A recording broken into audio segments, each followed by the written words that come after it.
But Johnny, let's move on and do our next topic. And whoa, we got a surprise for you. You may be, if you're on YouTube, like, whoa, who's this mystical third guy sitting here? Dave Oster joining us on the podcast. Why, hello there. And audio listeners can now hear his voice as we are doing a little crossover here. We've got Too Old to Game that we just started, I think, 17 episodes 17 weeks ago.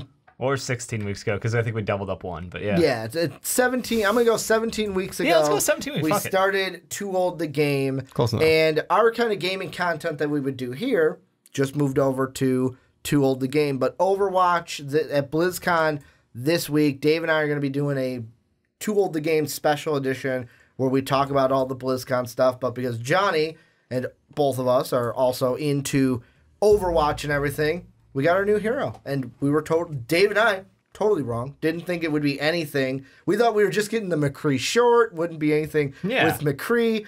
And we get Ashe, who is one of the, the Deadlock Gang? Who something like that. McCree went up against in the animated short. So before I break down everything and give the abilities, what were your guys' first thoughts and reactions when you heard Ashe was going to be our new hero? Well, I mean, I never really do anything until I see their gameplay, and I'm intrigued because she's got sort of a Widow vibe to some of her set, and then the rest is, I don't know. There's no one to compare it to, really. I mean, you got one or two Junkrat aspects, and then her ult is really no one. It's a pretty unique kit, but yeah, I love it kind of from like a lore standpoint, like. She is the like gritty, rough, and tough like Western, which I think plays up really nicely right now because like Red Dead Redemption 2 just dropped, and it's kind of, I'm not saying like cowboys are the hot thing right now, but it's good timing, and like I like that whole lore. I like the voice actor for her. So far, so good. The character look spot on. Like, I'm kind of miffed that it was a DPS, but I guess it makes sense because we haven't had a DPS in a long time. I mean, and when me and you talked about it on Too Old to Game, we kind of did mention like, what would you go? Like, we've had tanks a lot. We've had tank and healer, tank and healer. Like, so we were like waiting for it to bounce back and forth. But like, I think the problem is I kind of see the game from 2 points. The competitive aspect where it's you just see a lot of like right now it's the 3-and-3 tank and support, and you don't even use a DPS. You pretend your tanks do enough damage, your supports do enough damage where you don't need it. So like if you look at it from a competitive standpoint, we may not see or play it a ton, but at the same time like. From like a casual standpoint, like adding another DPS, tons of fun. Like everybody just wants to play DPS. Let's be honest. Yeah. And I wonder for the competitive standpoint because coming into what her abilities are is so her main gun is just that she can either hip fire with her shotgun or aim down scope. And I'll be honest, my first reaction was whenever I see a shotgun character. How far is that range? Like, for me, is it going to be something where I have to be right next to you almost to get it done? Or is it going to be, I can hit you for distance, but it's going to be kind of like a, Yeah, the damage will probably fall off pretty quick. Kind of a hit. Technically, it's not, if you want to go about it, it's not technically a shotgun, even though it might be in the game. It's a Winchester, which is a rifle. So. Okay. No, because it's the secondary. So, like, that lever action for sure, but when she does the shotgun pull out for the she's got the other one. That's a shotgun blast. I guess that it's like a little handheld. It's a little handheld shotgun. It's more of a pushback. Yeah, that guy. Yeah. So I mean that. So there is that. You're right. I forgot there is that. My first thought, but that's more of a movement thing. That's not even a. Well, that's why I called it a pushback. But yeah, it's like concussive. It's like a concussive blast. Yeah. I don't know how much damage it does, but so the ability she's got Viper, which is a semi-automatic rifle fires quick shot, or she can use her aim down sights for more damaging and precise shot. Then she's got Dynamite, where she throws an explosive that detonates after a short delay or immediately when it's shot. The explosion from Dynamite also lights enemies on fire, dealing damage over time. She's got her coach gun. This is the one I like the most, where it blasts the enemy in front of her, bouncing them away and propelling her back. I love this for the mobility aspect of like, oh shit, you're there, turn, shoot, and then boom, I can maybe get away from you if I'm low health. And then her ultimate, as Johnny mentioned, she's got Bob, which summons her sidekick, her Omnic sidekick that rushes in. I like it because it rushes in, pushes them up, and then kind of shoots at the enemies while they're like, oh, just shoot, what's going on? Emptying the clips before jumping away. Yeah, it's a pretty cool thing. Because we've never seen anything where a second character is basically like pulled out. So exactly. That's pretty dope. And the thing I think of, I'm going to start with the ultimate first. this is going to be, the first thing I think of is cap the point. Basically, I'm thinking right now, Hanamura, where we've got the first point. Hey, let me just use my ultimate, come in from behind, and Omnic come in, blast you guys up in that room, and then just start shooting. Yeah. Like, and could you imagine pairing that up with a Pharah, where it's like, all right, you're shot into the air, and then rains from above while you can't even do anything because your character is still falling to the ground. Yeah, I mean, it's that. You can pair it with a diva. Yeah, like the wombo for her is crazy good. And I think that's, I mentioned the word competitive earlier, and the fact that we're also tank heavy and support heavy, there's no damage. So you need to burn through a lot, and she can break up a tank line with that ability. Just being able to displace everybody and then having another source of damage coming out from a different location. Kind of like, it's a thrown torp turret at the end. A little less damage, but still gives you a different angle of damage coming at the enemy. Yeah, it's coming from two different directions now. So, I mean, you've got nowhere to hide in a sense. Now, if it was thrown at you, would you, I don't want to say forget it's there because it's doing damage to you. Yeah. But where would your priority be? Kill the Bob and ignore what's going on? Or like, hey, we still got other things to worry about. We can't worry about killing. It depends on ultimate. Which one I'm playing, because I mean I'm mostly a tank main. So I mean I play Orisa, I play Reinhardt, and I play Diva mostly. My Orisa is, if I have my shield ready, pop it in front of the Bob, do some damage to him or do some damage to other wherever my teammates aren't focusing. Ryan is the same. I throw my shield up for as much as I can take of Bob, because he seems to be the heavier damage guy.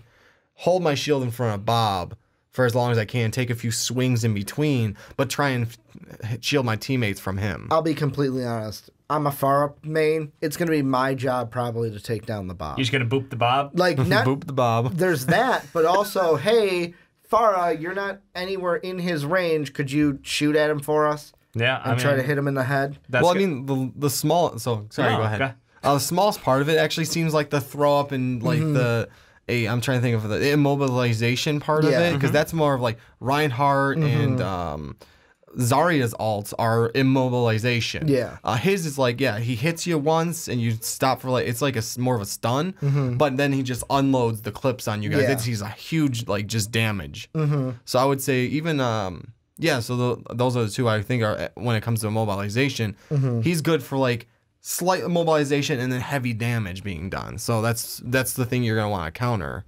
Yeah, I think it's going to be really interesting to see, like, enemy AI wise, like, how good is his, I guess, prioritization targets? Like, what's the distance on his shots? It's probably like a torp turret where it gets the closest thing to it. Yeah, it'll be interesting to see how they code that out, and how much damage, like, is he going to be a heavy source of damage? Is it going to be like a light supportive damage? He's going to get tweaked. And I feel like it's either going to, when she drops, he's either going to be way too much damage or way too less damage. Like, it's going to be something where they're going to, when they rework her, it's going to be, oh, okay, we got to either take his damage away, he's too overpowered, or, hey, we got to add to him because she's too weak of a character. Right.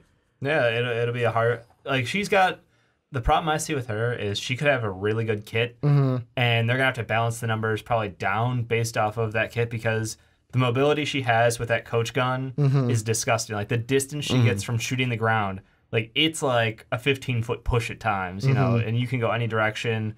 So that one will be really interesting. And then that the dynamite stick with the burn damage, that lasts forever.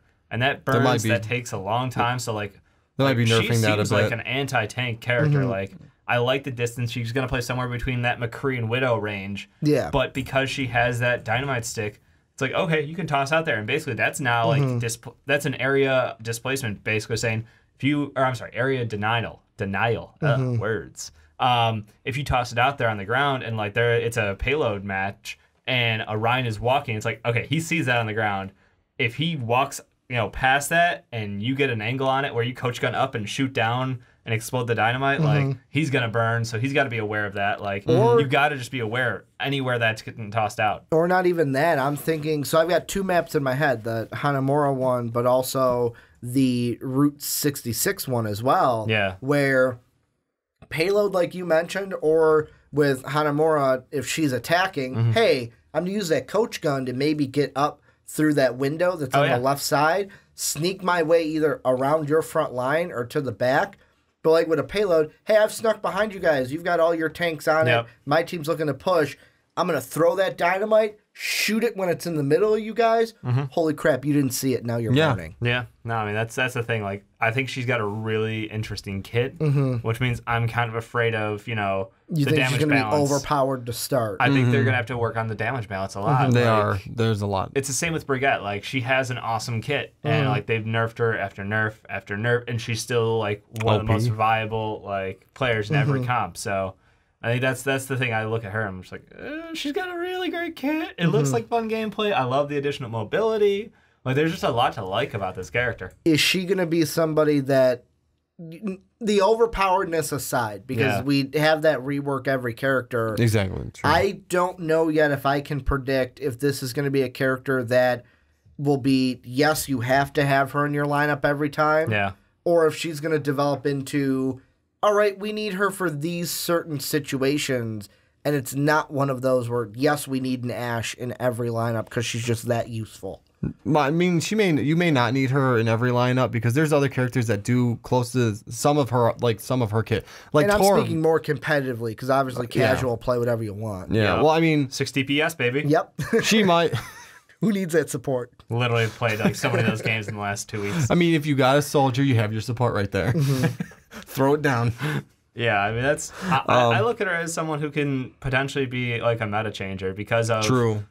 Like I said, I think she's an anti-tank character. I think that burn damage from the dynamite, the displacement to get out of town, and the ultimate that does a knock-up and additional source of damage from a different angle, like, those three things together, and with her distance, like, she could be the anti-tank meta. So that way, when people are running the GOATS comp, which is three tank, 3 healer, or 3 support, I should say, like, it's a way that we could maybe push forward the meta and change it. Because, like, basically... Because you're saying that dynamite rock, paper, is very anti-tank. It is. Absolutely. It's just like the new Torb rework, the new Molten Core, where he just shoots out a bunch of lava everywhere. You go through that, you got burn damage right there.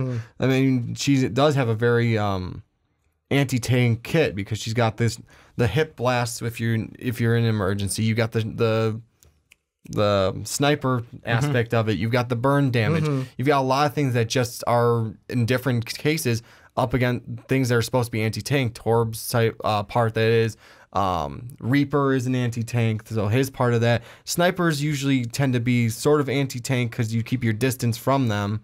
And when the second they lower their shield, one headshot, I tend to get killed as an Orisa. As soon as my shield dies, I get that one headshot that I'm not paying attention to. Yeah. And I go down. So, I mean, a lot of anti-tank stuff. I wonder what she's, like, to me, what I'm thinking is what she's going to mean for other characters. And the first thing I think of is I'm going back to that dynamite ability. So, okay, it's a payload map. She gets behind, throws that dynamite, shoots it. Oh, shoot, our tanks are on fire. I wonder if this is going to be where more teams are going to be like, all right, we need an Ana. Where if you see that dynamite, throw your bomb. Throw your bomb, get Grenade, that heal on there so that Lucio. it's basically that, or Lucio. Yeah. Drop the beat. Drop the beat, just in general, kind of like going around the payload of like those type of AoE heals. Okay, we need those to counteract this. Probably a ability. double healer comp is coming back. Well, double healer or like double AoE healer, where it's like maybe Lucio and Ana are the two that you need, and Mercy's just always there. Yeah. Yeah, that's true. I think the AoE healing is definitely going to be pretty key for this. But for me, it's the question of, like, is it going to be the upfront damage versus the burn damage? Like, I like the Ana idea because of the grenade that she throws. It's like, yeah, that's like a quick fix. But, like, if it's a tick of, like, 20 damage a tick for 5 seconds or something like that, like, definitely would have to lean Lucio to kind of counterplay that with his AoE healing. So, yeah. I don't know. That's a tough one. Like, as far as like how to change, how to alter your gameplay, or like even Moira, because she can throw out the healing orb and just have it bounce around. Yeah, as long as you got small enough room. If you're like if it's a Hanamura type of situation, you she should be okay in Hanamura. But if you're like open, like, hey, I got you. Route 66, it's gonna like hit maybe a building, then shoot off into nowhere. I always find the worst angles for those. That's a hard one to throw. Yeah. Anything with this that you think we haven't hit, or you're like, you know what, this is what I'm thinking, I want to take the conversation this way when it comes to Ashe? Now that I can think of, I'm interested to play her once I can because I don't have my comp set up yet. So and you guys do it. You guys over me will I knew be able. You were gonna say it. I will have to wait until she drops is live because I'm a PlayStation guy. But you guys on PC can PTR. PTR, I think next week. Yeah. They said they were going to PTR. The last thing I wanted to mention, and this has nothing to do with Ashe, is apparently Papa Jeff has also said that they are developing, it is confirmed, developing 6 more heroes. Of course. 6 more. Give me some more tanks. So that, I look at that and I go, basically what, the next year? Yeah. This is bringing us back to next BlizzCon for heroes. Not going to ask you who they are. I mean, you can check out Too Old to Game. Dave and I talked about ones that could be coming because none of them came here, but this is where you guys come in. Overwatch players, let us know what you guys think. Are you excited to play Ashe? Are you intrigued with it? Do you hate it? Do you love it? Let us know what you're thinking down below in the comment section. Also, you got to check out Too Old the Game. If you like the gaming stuff, Dave, I, and Mark always bring in some good stuff every single week on Too Old to Game, and Dave and I are going to have our special BlizzCon edition of Too Old to Game coming out. It should be already out as this video goes up, so go ahead and check that one out.